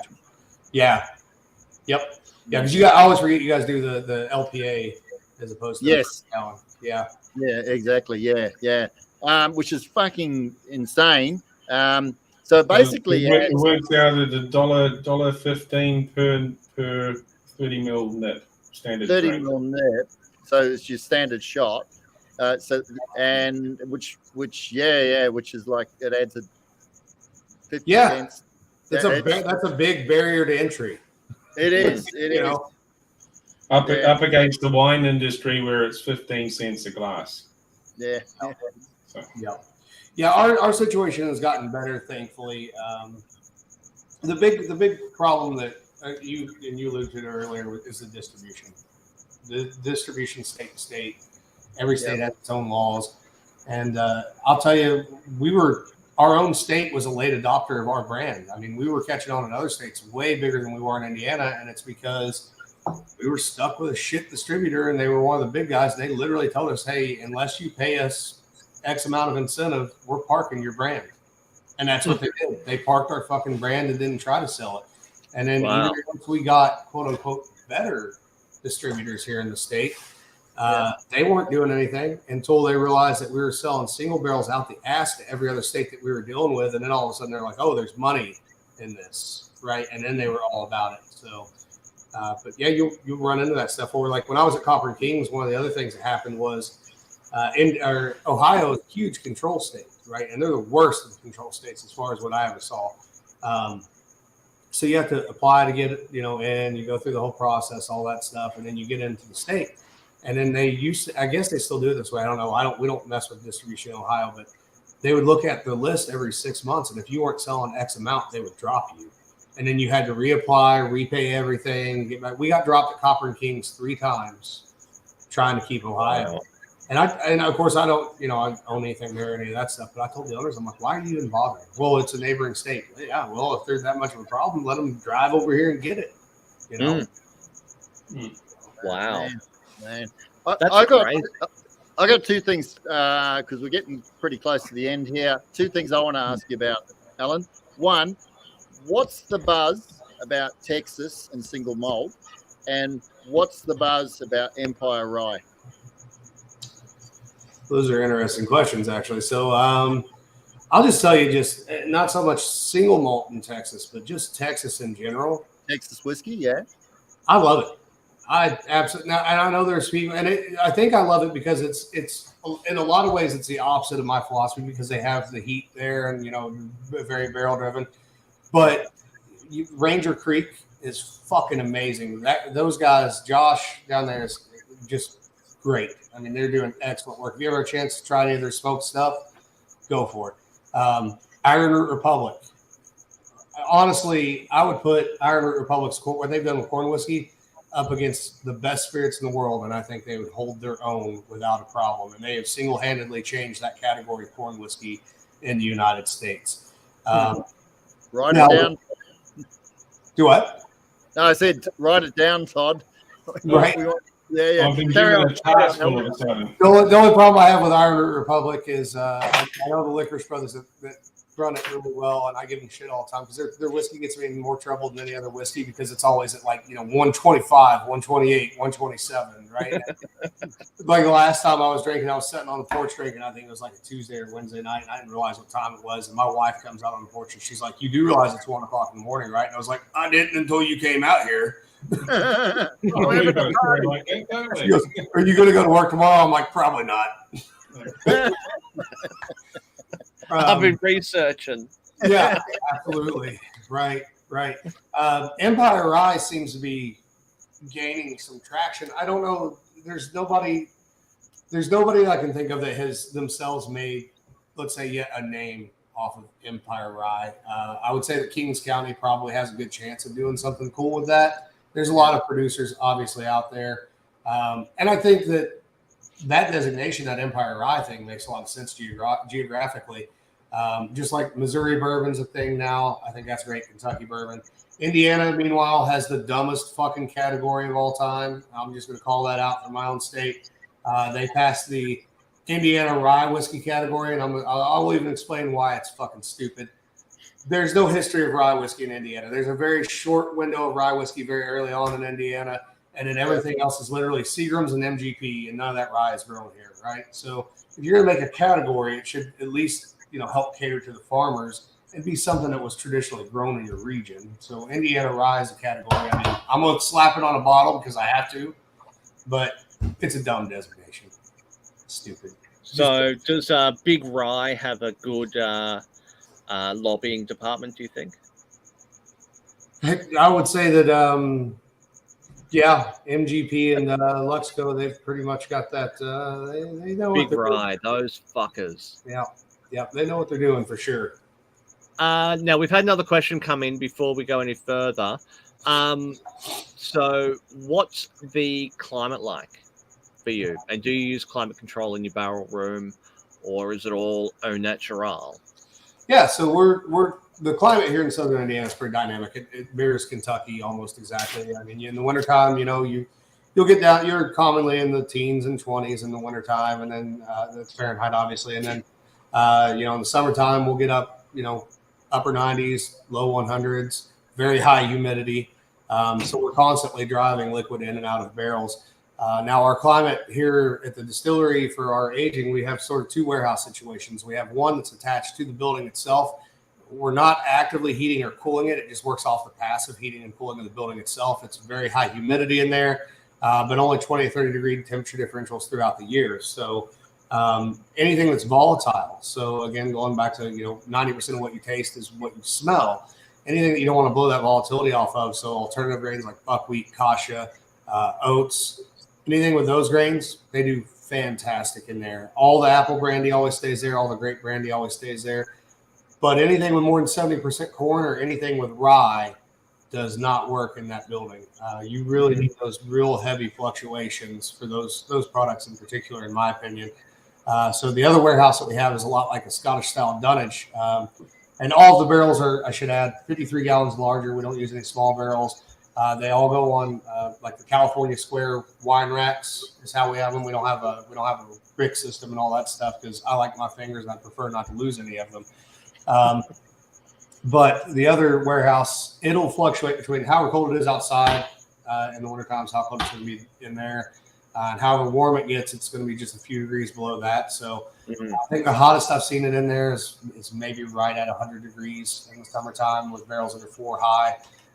Which is about 37, 38 degrees Celsius. Mm-hmm. Yep. Okay. Cool. Got it. I needed that. What Australians are better at math than Americans too. We got to go back and forwards. I don't know, Matt. I'm using Google. I'm using I'm just punching that shit in. You don't have to tell people. Live. We're doing it. They live. know. They know. So, Alan, one of the discussions we have here is about the temperature differentials. It's a big part of the Australian climate and impact on barrels, but barometric pressure. What's your take on barometric pressure? Because there's a lot of us here that talk about it and go, we actually think that makes a fucking big difference. It does make a big difference. So, and I'll tell you how you can prove that to people. You ever notice right before a storm rolls in, if you go in your warehouse, how many barrels you have that are leaking? Yeah. And then go back to it after the storm's over and they're not leaking? Yeah. The reason for that is that when that barometric pressure hits, especially if it's a low pressure system, are you guys familiar with the idea of like ponds flipping over in the springtime? Like the bottom comes to the top goes to the bottom. The liquid in that barrel gets enough pressure on it that it turns with barometric pressure. And that pressure pushes against the barrel. You can literally, if you go in this warehouse down here right before a storm comes in, like we had a huge storm system yesterday, you'll think every barrel you have is leaking majorly, right? They're not. They're just seeping a little bit, and it's because of the pressure coming through. And it's a huge thing. It also affects on a pot still, and so I keep track of all that stuff, moon phases and barometric pressure, temperature, everything. On a pot still, barometric pressure, if you ever watch, it'll slow. If you have a low pressure system come through, it will slow the flow of the still down. Not huge, but it'll slow it down just a little bit. It's like putting the brakes on. It's like turning the steam down just a tiny little bit. So. That's fascinating. I've never actually seen it on the still, but absolutely on the barrels. We get a lot of storm fronts that blow off the plains, and the barrels hiss and squeak and weep. Yeah, and you can almost hear them crying out when a storm comes through. It's amazing. Yeah. And people talk about temperature differentials, but there are a few talking about pressure, low pressure systems to that, and what it actually does. So and that whiskey's common, and that's what people don't realize. Like when we worked at Copper and Kings, they had a stereo system. They played music, the barrels and stuff. That stereo system went in because we like listening to music, and it became part of it, right? But that liquid is always moving in that barrel. It's always moving constantly. So it doesn't set still. It's not like you open the barrel and you put a thief in the middle of the barrel, still white whiskey. It's constantly doing its thing. So you're not playing heavy metal to your barrel? Oh, don't get him started on that. I will eventually. I don't have the stereo here. I mean, I can bullshit with the best of them. Luke, mention the word Slayer. See how he responds. Right. Go on, do it. Hold on. He just got something special handed to him. What was that? A broken hydrometer. Don't you hate that? So I missed the last question. I'm sorry. What was the last question? So you're playing Slayer? Fucking Slayer. Right. I'm not a Slayer fan. I do like Megadeth, though. I love Megadeth. I give Pat High shit about Slayer all the time because that's his favorite band of all time. So I've made the joke several times, and it's going to happen eventually. My goal is Megadeth brandy, right? Because Dave Mustaine's always pissed about everything that Metallica's ever done. So they got their whiskey, and the next best thing to Metallica money is fucking Megadeth money. So sign me up for that shit, and I'll make Megadeth brandy. I got to tell you a story, a true story. So AC/DC, right? AC/DC have a whiskey, right? And I was talking to an electronic band that I love, an Australian electronic band, who are highly influenced by electronic band of the 70s called Kraftwerk. Right? Yeah, I love Kraftwerk. Yeah, you know Kraftwerk, right? Mm-hmm. So the name of my distillery is Kraftwerks. Yeah, and it's very much a nod to Kraftwerk for sure, right? Absolutely. Anyway, so I got talking to these guys, known them for a few years, loved their music, went to a concert. Hey, love everything you do, blah blah blah. And I wrote to them not so long ago, and I said, if fucking AC/DC can have a whiskey, why can't you have a whiskey? Let's do it, mate. We're on the project. It's happening. Nice. That's very cool. Yeah, it's ironic. So Todd Leopold is a fan of a lot of the bands I like too. So I love AC/DC and I do love metal, but I also like a lot of the early like new wave stuff, like The Cure, like sort of goth, Peter Murphy, that kind of stuff. So Todd knows the bass player for Bauhaus, right? And he's hooking me up with the bass player for Bauhaus. Yeah. I want to make something happen with that because I love that kind of stuff. So, and the fucking name alone, Bauhaus, the name, right? Yep. And have that just blasting through the stereo at the barrels would just add an extra. And all those bass frequencies of all that early new wave stuff. I mean, between Pure and Joy Division and Bauhaus. Oh, mate. Yeah. And you and I have talked about it. The importance of music, right? Mm-hmm. And music and what we do. There's a relationship between the two, and I know, here when the shed, sometimes we'll crank it up loud, particularly when cleaning. Well, our type of cleaning anyway, right? Just crank it up loud and it's very superficial. Which is very superficial. It's usually close something down, maybe. Yeah, everything I do is pretty well inspired by music somehow. I mean, like if I've got a new product I'm working on, like all the bourbons here, they all have a playlist. They had a list of songs I was listening to when I was coming up with the mash bill, figuring out if it worked. And like literally, you can buy bourbon from here, go to my YouTube page, and look up the playlist, and you can sit down and drink that bourbon while listening to the music that inspired it, which I think is kind of a good thing. So that's really cool. That's cool. Hey, before we get much further, I think it's time to throw Todd under the bus. So we don't have to throw him under the bus. Run it. Hold on. Oh no, that's not me. Oh yeah. Wrong one. No, not that one. You're Bostic. What? Oh shit! Shit. What is fucking Thunderbird? It's Thunderbirds, all right? It's Thunderbird. And now it's time for Throw the Todd under the bus. Right. So, Alan, I did a 3-year self-imposed apprenticeship, and so I was the apprentice, and Todd was the apprentice. So I'm now a distiller, and Todd's still an apprentice, almost coming out after 3 years. So Todd's got a series of questions he'd like to ask you. Go. Well, I don't really, but anyway, we'll see. That's why it's called Throw Todd under the bus. I've been asking questions all night. Yeah, keep going. Right. See, if that was my still hand, I'd be like, "Did anyone ask you to talk? You speak when you're spoken to." Go on, boy. Ask something. What do you got? If you had a grubby distiller as your mentor, what advice would you give the apprentice to help him get his act together and actually clean his shed up a little bit, make it a bit? Now that was shed, not shit, but it's interchangeable. Yeah. Right. If he does a wide pan of the shed right now, I can almost guarantee you there'll be a pool of something festering underneath his mash tun. No. I've been cleaning. I would do social. Yeah, but he's not going to pan. Social media shaming is what I would do. It just taking pictures and tagging. That's what I'm doing, right? I would start off gently enough. It wouldn't go to social media initially. What I would do is I'd get one of those. They make Polaroid cameras again now, right? And I just start taking pictures of shit, and I make a board that says problem areas. Right? Problem areas. Okay. I wouldn't say anything to him. It would just be a board that said problem areas, and I'd walk away. I'd put it somewhere where he had to see it every day. And then if nothing was done about the problem areas in like a week or two, then we're going straight to social media, and I'm just tagging the shit out of you.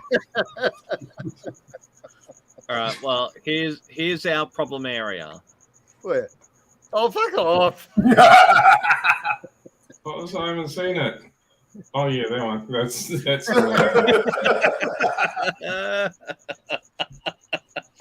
So this genius. What's one of the most important parts in a mash tun? What would be one of the most important parts in a mash tun that without it doesn't work particularly well? Shit. Well, no, not shit, but so whatever floats your boat. For us, would be an agitator, right? That agitator goes out. I'm thinking so. It's a specific part of a mash tun that makes it work. So put it this way: the false bottom. If you don't have a false bottom screen, you're making porridge. Yes. Okay. Yeah. I got you. Yep. How many times have you done that, Craig? Yeah, he's talking about the time that, and it's not all that long ago, right? It was only about 6 months ago. I had a long time in band camp. Yeah, it was a band camp. Yeah. When I was at band camp, it was about 6 months ago. Yeah, exactly right. You're not wrong, William. You're not wrong at all. So I'm enjoying this throw Todd under the bus. I know. I had a lot of shit going on, right? I had to make a lot of phone calls, and I had to take a lot of phone calls. So I thought I'd be clever. So I had to put headphones on and Bluetooth, and I'm working away, and everything's going great. And I got a brew. I got to do a wash run, bang, bang, bang, and I'm on fire, right? And then I'm starting to I turn the pump on, start to lauter over it into the tun, and the pump just goes blah and just stops. I go, what the fuck? Okay, open it up, and it's just full of grain, right? Full of grain, right? And I go, what the fuck? Then I realized, in my wisdom of putting headphones on, I got distracted and I didn't put the screen in, right? A mate of mine rocks up at 2 p.m, and I was in deep in this, and what the fuck do I do? How do I rectify this situation, right? And he left at 4 a.m, and I went to bed about 5 a.m. after pulling out porridge, right? Draining all the water, putting it back in, put the screen in, and it just went on and on and on. And it was such a newbie mistake, and it was just pure distraction. And that's one of the biggest problems that I have is distraction in the shed. So I don't have shiny things is another distraction. I can say. Right, getting squirrel. Squirrel. I don't have I do have a mash tun story, but I'm not going to tell it. It's too embarrassing. But I will tell you a funny one that you'll enjoy. So when I was at Copper and Kings, everything was valved from the basement to upstairs, and so like to fill the stills, you had the tanks in the basement, right? So and you'd have your low on set in the tanks, and you'd have to pump it upstairs to the stills. So it's a 2-person operation. And so I'm giving a tour one morning, and I'm in the basement, which is where the cellar is at as well. And then there's a separate room with the tanks in it, the pump system and everything. And I'm touring these two people around, and I could just come out of the room where the tanks were, where the guy was pumping. There's supposed to be the other guy upstairs watching everything. We walk around the corner into the other side of the basement, and it just looks like a fucking waterfall, just right. So they started pumping the still, and they didn't close the bottom valve. And the guy that was upstairs had went to the bathroom or something. Who knows what the hell it was doing. They literally put 1,000 gallons of low line on the floor of the distillery, right? And like, and all I remember from this initially was walking around the corner and two people I'm giving a tour, and the lady looks at me and she goes, "Is that supposed to happen?" No, it's not. Got a match? Right. Thankfully, we haven't done that yet, touch wood. No. But you talk to distillers about what's your fuck up, what's your biggest fuck up, and oh man, do you hear some horror stories? I've got some good ones. So just real quick, and I won't tell you exactly how it happened, but first batch of bourbon that I ever made was at Moonshine University for Copper and Kings. And so, of course, I have the little school there, and, they have a classroom. So we had rented the distillery. Well, the classroom has windows in it, and so you can see in the distillery, right? So if you fuck up, everybody in this class is going to see that you fucked up. So it just so happened that Lisa Wicker of Widow Jane was in that class at the time. It was a rum class. And I don't remember exactly what went wrong, but something went terribly wrong with pumping the mash over. And basically ended up with porridge the same way that you did, and got to clean it out in front of this fucking class, in front of like 30 people watching me, right? And I'm sure the guys at Moonshine University are just like laughing to themselves, and I'm sure they probably told the class like, yeah, this fucking dumbass normally makes brandy, so just kind of excuse him for not knowing what the fuck he's doing. This is a learning experience, right? Yes, teachable moments. This is what not to do.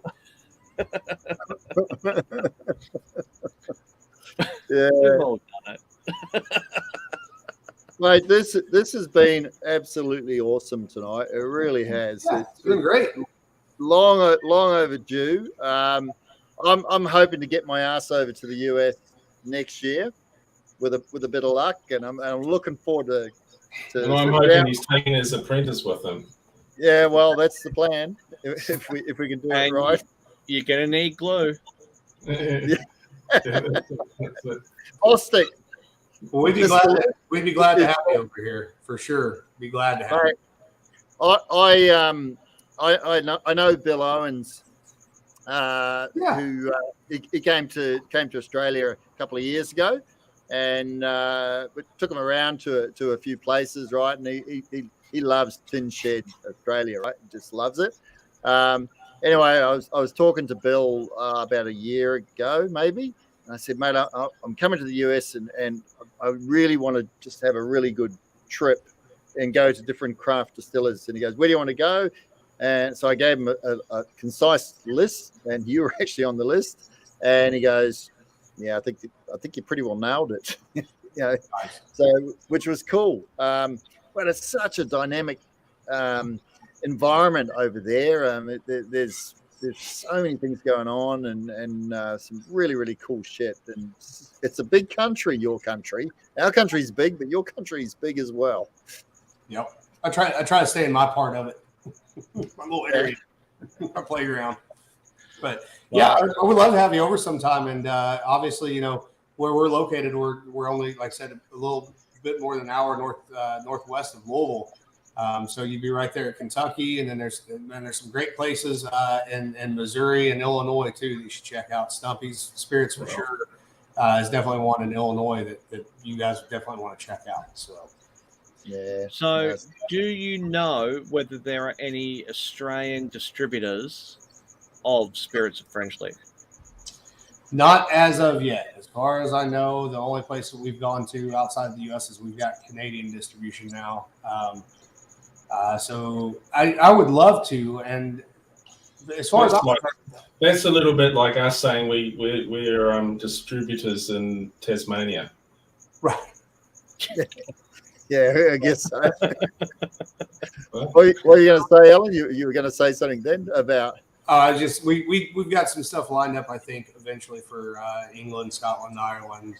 That's been talked about in the past. But again, we got to be careful with our stocks too because we're still small. So.